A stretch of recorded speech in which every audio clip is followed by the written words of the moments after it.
Hey everybody, Tuesday, time for another Truth Bomb. Today's Truth Bomb is all about a topic that drives me crazy, and that is good old quota setting.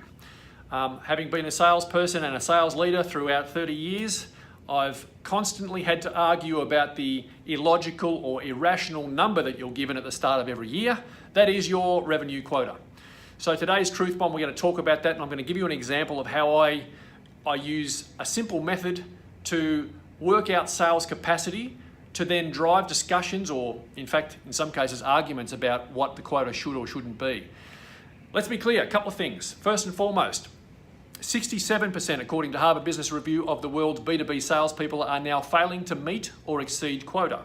It's a big number. It's a much bigger number than when I first started my career, when only a few people would miss their number, and that was not the norm. Now it's the norm. Some people say it's even higher than 67%. So I've had vendors say to me that, 80, 90% of our salespeople miss their quota. And salespeople, when I talk to salespeople, say, yeah, that's because our sales quota is set way too high. It's unachievable.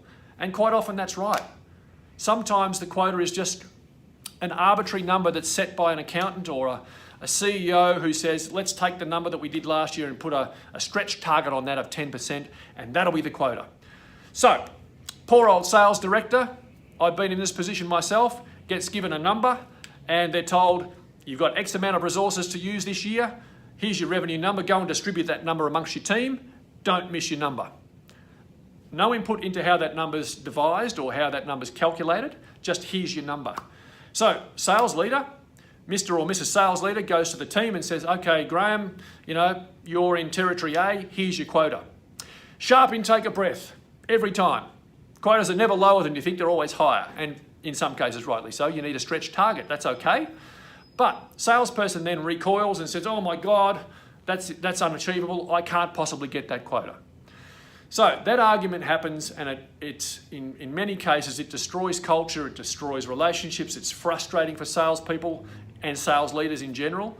And we get to this situation we're in right now where most of the world's sales professionals are failing or are deemed to be failing. So quota setting is an important thing. It's important for your culture.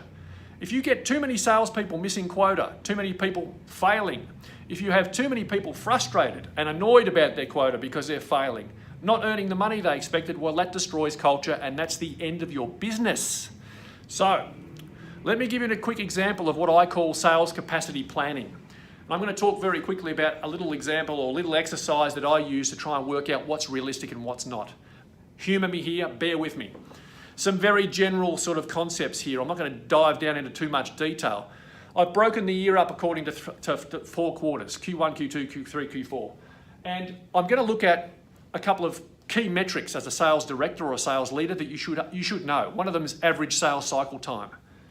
Let's just take salesperson A, we'll call that person Wendy. I know, because I'm the sales leader, I know that Wendy's capable of managing a certain number of sales in a given period. I also know that the average sales cycle time, let's call it, we'll keep it simple for this exercise, let's call it 6 months. The average sales cycle takes about 6 months. And I know that average sales cycle time, I also know the average order value. So straight away, I've got 2 metrics that I can use to work out sales capacity. Now, I also know, or the company should know, that given the amount of touch points involved in each typical sale, given the amount of touch points involved, I also know that Wendy can manage at any given point in time about 4 or 5 sales concurrently. There's only X amount of hours per day, there's only X amount of time per week, per month, per quarter for me to be able to execute sales, right? So, I know that Wendy can probably manage, let's say three of these sales concurrently because they're high complexity, they're high order value, they take 6 months, so it takes a bit of time. And I know that these will come at different points throughout the year, so some will start here, some will start there, but generally speaking, we should be able to plot Wendy's ability to run or to process a certain throughput capacity, if you like. And then if you look at, okay, what operationally can we support? Can Wendy actually deliver that many sales in the year? And can we support Wendy to be able to achieve those? Now, of course, conversion ratio becomes very, very important. Wendy might have to run 5 of these concurrently in order to win 1.